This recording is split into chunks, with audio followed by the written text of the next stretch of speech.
最近看完惊奇数位马戏团，关于在最后一集揭露马戏团的成员真实身份只是扫描过的资料，以及安排 Jax 的抽象化，我一直在想这之中有没有什么关联。许久之后，我有了一些自己的想法，可能有点硬要或是蓝色窗帘，以及会有很多的主观感受，但还是想要分享给大家看看。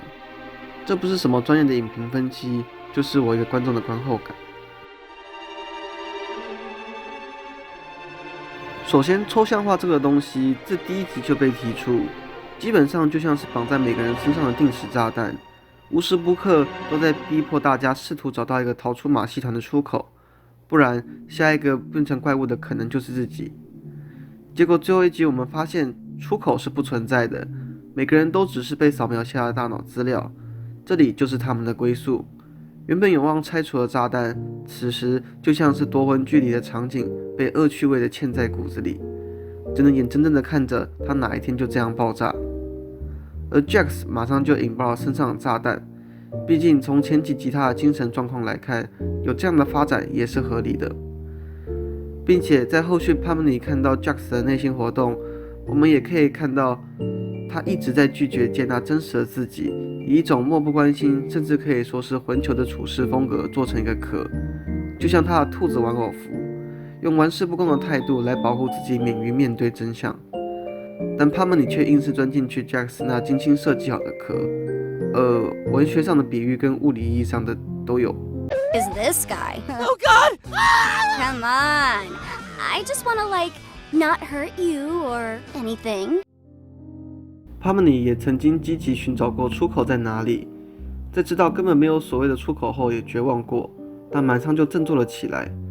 而现在再次面对已经抽象化的同伴，帕曼尼不再逃跑，他选择拥抱对方，他选择接纳对方所有的一切，好的、不好的、不安的、极端的、负面的。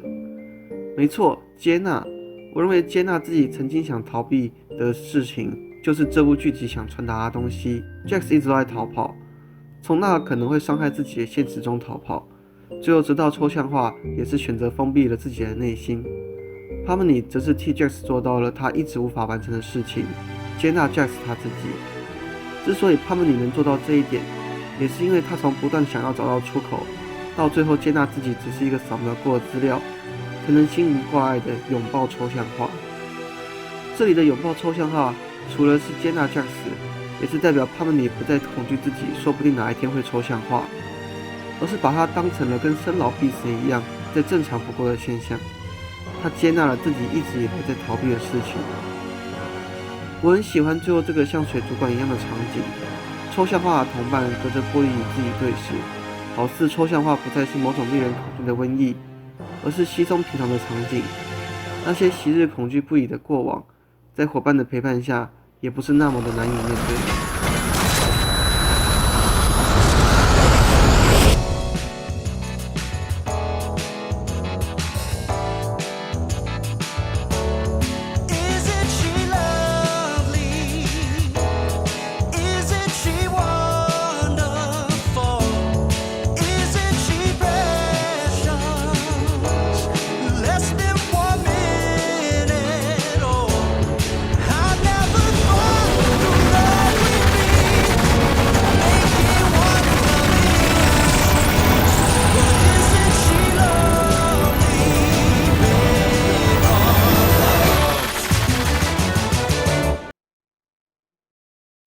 老实说，第9集跟我预期也不太一样。在第8集的重磅冲击下，我以为第9集会有个高潮来解决危机，然后解开关键角色的心结，最后再来个大团圆结局。结果实际上是很平淡的一集，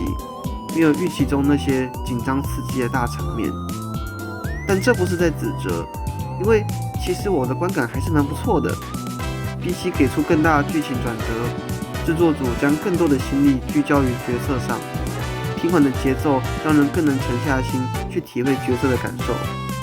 在最后一集，这些角色被剥去那些五颜六色的外表，以真正的人去跟观众对话，没有脑洞大开的冒险，没有等着让人推敲的伏笔，只有每个人推心置腹的坦诚。好啦，那今天的感想就分享到这边啦。其实不是什么一个很正式的影片，但就是想要跟大家聊聊看自己的一些心得感想这样子。就像我当初做9日的影片也是一样，就是因为玩游戏嘛，很激动，所以想跟大家分享一下自己的一些看法啊、发现什么的。对，那至于之后还会不会做类似的东西，就再看看吧。但总之，今天影片就先到告一段落啦，先这样子，拜拜拜。